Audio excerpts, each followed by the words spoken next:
অস্তিত্ব ৰক্ষাৰ পম খেদি প্ৰাক ঐতিহাসিক যুগৰে পৰা অসম আছিল স্বাধীন চিতিয়া। বহুতো ফৈদৰ বহুতো ৰজাই ৰাজভোগ কৰি আহি আহোম ৰজাই বহলাই ৰাজ্য কৰতোৱাকে সীমা কৰি।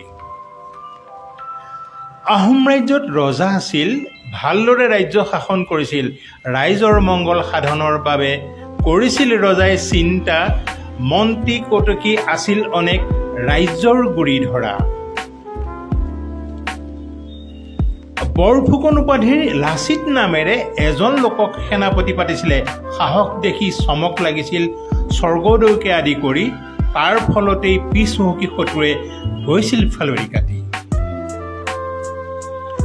ৰাজপুতবিদ ৰজা ৰাম সিংহে ত্ৰাহি ত্ৰাহি ৰাম নাম লৈছিলে। প্ৰাণৰ ভয়ত দেশলৈ বুলি উভতি বুলিছিল বাট, সেয়েহে মোগলে অসম আক্ৰমণ নকৰিলে পুনৰবাৰ। 600 বছৰীয়া ৰাজত্বৰ শেষত আহিছিল মান বদনৰ বলত, ইংৰাজসকলে খপনি পুতিছিল মানক খেদিবলৈ গৈ। ইয়াণ্ডাবু সন্ধিৰে কৰিলে তুলতীয়া গৃহকন্দলৰ সুযোগ লৈ।